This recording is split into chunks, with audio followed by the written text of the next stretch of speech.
Hello everybody, today we're reacting to Sodor Short's books. I am feeling a little bit better, still nauseous, but I think that's just because we're just getting back to not wearing masks. And the thing is, a lot of people be getting sick now that they've been taking off their masks, and my Oma thinks that it's because since we wore masks for so long, our immune system's now got to get used to everything going on again. So, yeah, that's why apparently everybody's been getting sick, because now, even though the air isn't exactly that great, we gotta make our immune system strong again without masks. So, anyways, we're reacting to Sodor Short's books. I do not own Thomas & Friends, Mattel owns everything, and let's go.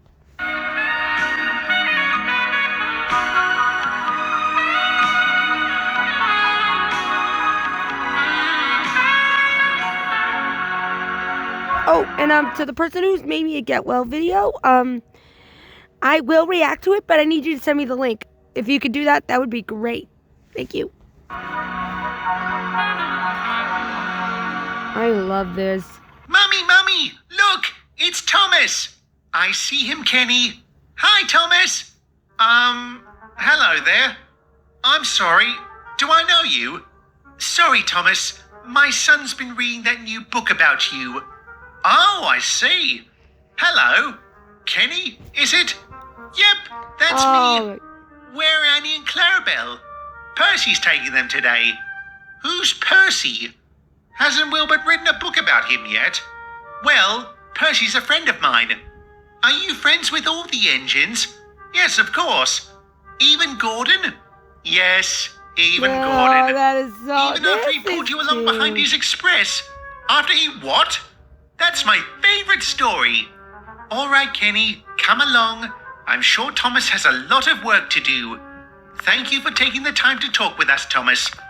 No worries. Is there something you didn't tell me, Lachlan? What sort of something, Thomas? Don't go on like that. You said Wilbert wrote a book about me. What was it about? Hold up a moment. It looks like the lads have fixed the points. We can head off now. So are you going to tell me about this story or not? Which one, Thomas? All the way to the mine, Thomas's driver told him about the recently released book that chronicled a number of his supposed hijinkses, like being trailed behind Gordon at high speeds, his trouble with trucks, and rescuing James after he had an accident. Yeah. Our number one was awash with mixed feelings on the matter, which were reminiscent of the rest of us. It should come as no surprise that I'm talking about the Railway series of children's books published by Reverend Wilbert Audrey. Of course, we all knew about these books from the day they were released on May 12th, 1945. And after they began growing in popularity, we were admittedly thrilled by the prospect we would gain a measure of celebrity. It certainly was a joy when people began asking us of our escapades. Unfortunately, that's where the problems began to emerge. As time went on and more books were released, visitors to Sodor began asking about events that were either inaccurate or entirely fictional. Some took it a step further and even insulted us for poor behavior that we never exhibited. Are you kidding me? What the heck? More than others. Gordon, you're getting worked up over nothing. Easy for you to say. That wretched book depicted you as a sympathetic victim while I was shown to be an aggressive bully. And then there is the disgraceful attitude I displayed, refusing to shut my own coaches and pull goods trains.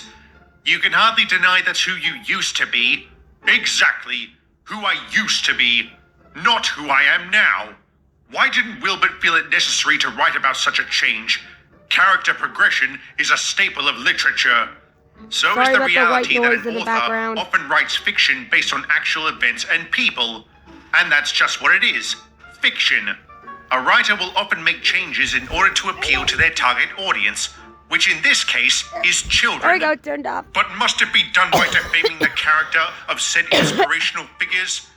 Well, if you want to talk about defamation of character, old boy, I would say Henry copped it worse than you. And I will actually say I have a big book of all the Thomas stories, so. Yes, indeed. I would have to agree. Once an engine attached to a train was afraid of a few drops of rain. It went into a tunnel and squeaked through its funnel. Oh, and wouldn't come That's very funny. Bye, Henry. Bye-bye. Yeah, we prat. I don't believe it. Henry was afraid of rain, yes, but come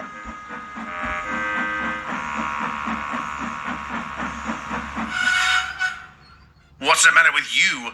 Some kid on the platform saying that ridiculous rhyme about me. I swear, I'm going to hiss steam at the next git who does. What? No, nothing. Come along, Sam. Out with it. Well, I'm not going to say it, Henry, so you needn't wish me. But, is it true? Did you really hide in the tunnel because of a bit of rain? Of course not. Have you forgotten that rain is water, an essential ingredient to our means of propulsion? A steam engine that's afraid of water is more ridiculous than a pilot who's afraid of heights. But then again, the true version I would hardly consider family-friendly. There's a true version? Oh, yes. Shall I? Go ahead. Once an engine attached to a train heard the whir of the Nazi planes. With a squeak of his funnel, he hid in the tunnel and waited until it was safe again. Nazi planes? Aye. I'm it was sorry, the night the what? Blitz came to Sodor. I was taking a passenger train at the time and heard the planes flying overhead. By some great miracle, I was near Ballyhoo Tunnel and dashed inside so fast I nearly popped out the other end. I waited for what felt like hours, hearing the distant explosions as Knapford was being bombed to oblivion. And then came one blast so loud I was nearly rocked off my rails. That would have been the blast that claimed the life of a dear friend of ours. Oh, I'm so sorry. Who was it? His name was Colin, and he died taking a train of gunpowder vans out of the yard in order to prevent a greater loss of life. In light of such details, Henry, perhaps it is understandable why the Reverend wrote his story the way he did. Maybe, but it still burns my boiler. And I'm serious. If anyone else starts to say it, once an engine attached to a train, yeah.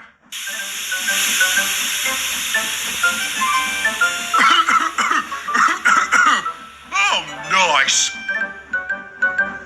He wasn't kidding!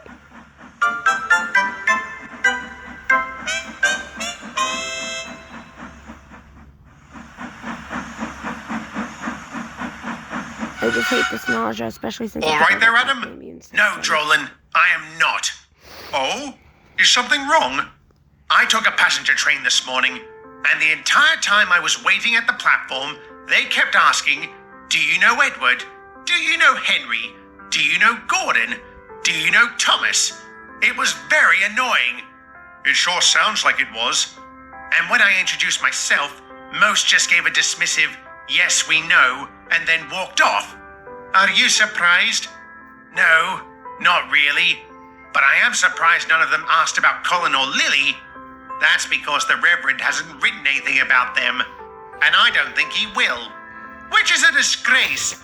They died as heroes and deserve to be recognized for it. I had a similar conversation with James just before the reshuffle. He was put out by the fact Mr. Starr was omitted and replaced by the Fact Controller. In light of recent events, I say this was a strange case of life imitating art. Why do you think the Reverend wrote that Sir Topham was always our boss? Maybe because he's more well known. That'd explain why Mr. Zorro wasn't included. Though I will say, Sir Topham's depiction in the Railway series hasn't exactly been favorable. What sort of controller would be daft enough to wall up an engine inside a tunnel? That's not only uneconomical, it's impractical. Sounds like a good idea to me. And you know what else? None of us middies have been shown in the books, which suits me just fine. That's not what you said last month. Last month, I hadn't heard all the stories. Then the ones about Thomas came out. And you know what? Let the Nor'easters have all the humiliation. Come on, Diesel. You're not going to fall back into old habits, are you? No, I'm just saying. And I'm just saying to you, Diesel, I need you to shunt some extra coaches for the next train. Extra coaches? How many more? 5. 5? Are we getting a royal visit or something? It's all these tourists. The extra work is annoying, but the additional fares are welcome. Get those coaches sorted, Diesel, sharpish. Right, yeah. As I mentioned before in passing, Many visitors to Sodor asked us of our exploits, and indeed, those same visitors had come to the island because of the growing popularity of the railway series. This rise in tourism was warmly welcomed and led to an increase in revenue for the council, which they then used to invest in a number of projects, one of which I will discuss in a future story. I will say, however, it did get a bit grating having to explain to these people what had and hadn't happened to us. And it did become obvious that only engines of the Nor'easters had been featured in the series up to that point. This created jealousy and resentment and threatened to reignite the rivalry that had once divided us. I said move those tankers over there. Oh, no. Why? What's wrong with where they are? It's blocking access to a train I'm trying to marshal for Peter. Well, if I put them over there, I won't be able to use the turntable. And I need to get back to Elsbridge in half an hour. Then move your bunker and your train while you're at it. I have a better idea. You move my train, I'll move my bunker. Nor'easter nitwit, midi more. Oh, bother! Well done, you daft git. Now I'm stuck in this siding. I'm fine, by the way. Thanks for your concern. Yeah. Thank you, Mickey. Not a worry, Percy. I'm just glad it wasn't something more serious. Unless you count stupidity as serious. Don't be surprised if Wilbert doesn't write a book about you after this. What are you on about, Adam? Don't mind him, Chief. He's just mad because he knows war criminals don't belong in children's books. Why, you son of a... Knock it off, the both of you. Are you seriously getting bent out of shape over a silly children's book? Sure sounds like it. Oh, I kind of wish we never had masks at all because, like, now I just hate getting nauseous every single day.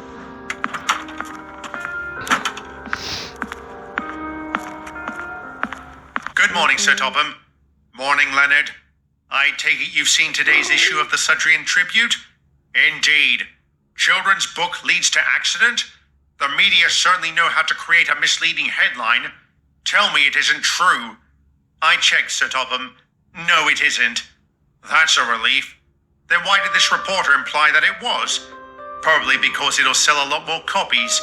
But I'm told Percy and Adam began arguing about the railway series in the aftermath of the incident. This is rather concerning, Leonard. I need to nip this in the bud before it blossoms into something worse. What did you have in mind, Sir Topham? I'm going to address the engines, but I shan't do it alone.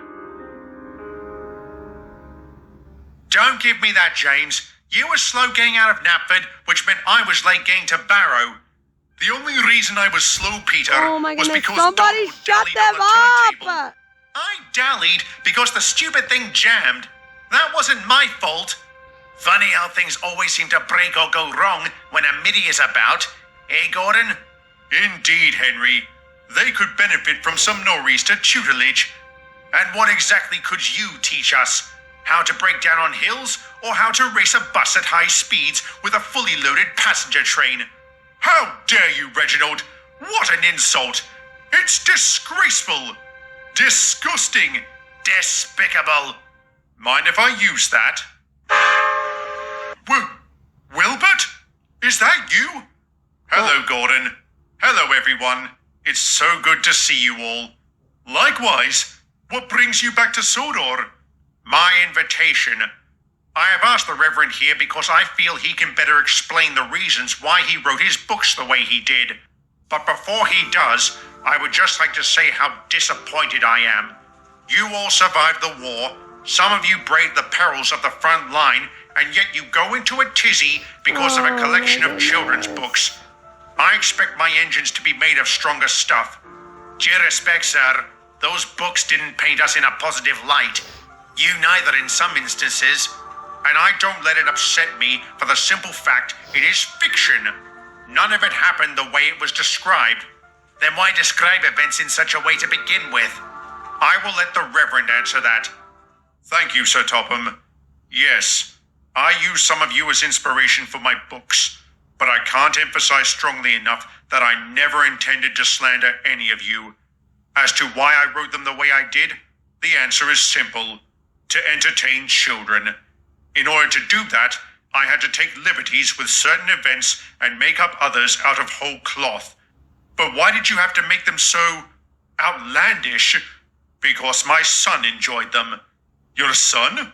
He was ill a few years ago, and I told him stories using some of you as characters. He enjoyed them so much that I became inspired to write them down. It was my hope such stories could brighten the lives of other children. What about those who died during the war? Are you going to use them in your stories? No. It would be disrespectful and inappropriate to use a children's book to describe such losses. Not to mention those children reading them might not want to be reminded of the war. Exactly. You know, now that I think about it, it is kind of funny, hiding in a tunnel because of rain. And I suppose my past conduct does deserve to be remembered. At least it's done in a humorous way. Wilbert, at the risk of sounding vain, will the rest of you be in my stories? In truth, I haven't decided. I suppose only time will tell. To those of us working on the branch lines, Wilbert outlined his reasons for writing his stories the way he did. The Fat Controller also had a few stern words to deliver, ones that made us realize how silly it was we were letting ourselves be divided over a piece of fiction. I'm pleased to say the temporary rift that formed between us quickly closed, and we moved on like nothing had happened. Of course, throughout the years that followed, people still asked us about the events described in the Reverend's books. I won't lie, it sometimes gets annoying, but on the whole, it's been a thrill to speak with these fans. And I will say, not all of Wilbert's future stories would be fictional. Indeed, some would be rooted entirely in fact. Oh, what the? Oh, that was awesome. I like that. Anyways, thank you for watching, everybody. This is Gamer101 signing out. Let's all hope our immune systems get strong again, even though we're not wearing masks anymore. Adios, everybody.